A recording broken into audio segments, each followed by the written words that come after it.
take a look at the following clip and then let's analyze the misinformation. Now, while we were on the ground in Cuba, we went to a museum called the Denouncement Museum. It might have been near, actually, the Bay of Pigs, which we also visited.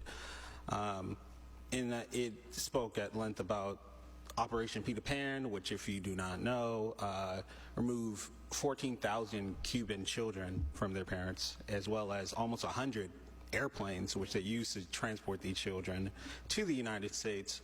There was a series of court cases against the United States, some of which were successful, for stealing, kidnapping children from their parents. These are the people that go to Cuba on these brigades and so-called educational trips, many which are federally funded, and they lend themselves to become mouthpieces for the Cuban regime. Operación Pedro Pan, or Operation Peter Pan, was a cooperation between the U.S. and the Catholic Church, not to kidnap children, but to help desperate Cuban parents who wanted a better future for their children and feared for their safety in Cuba. Many parents feared that the regime would take over their kids, and so they gave their children to this program that gave them the ability to leave Cuba in search of a better future, in search of freedom, and with the hope that they would be reunited shortly thereafter.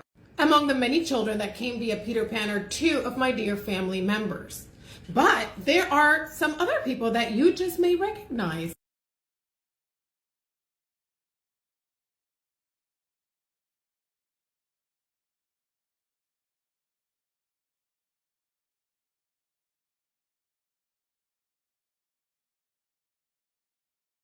I know many of you recognize Willie Chirino, and I know a lot of you recognized Mike Bezos, right? Yeah, Mike Bezos came during Peter Pan, and this is what Amazon has to say about Mike Bezos' story when he left Cuba.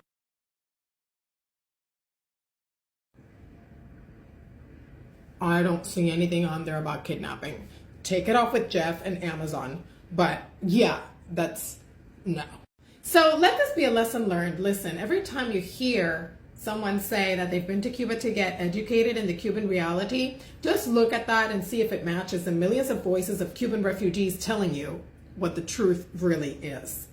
These people go to Cuba to get informed in the Cuban reality. And what's really happening is these are organizations that are sponsored by the Cuban regime.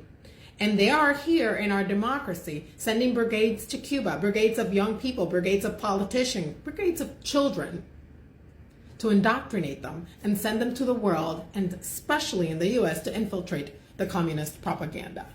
That's what's up.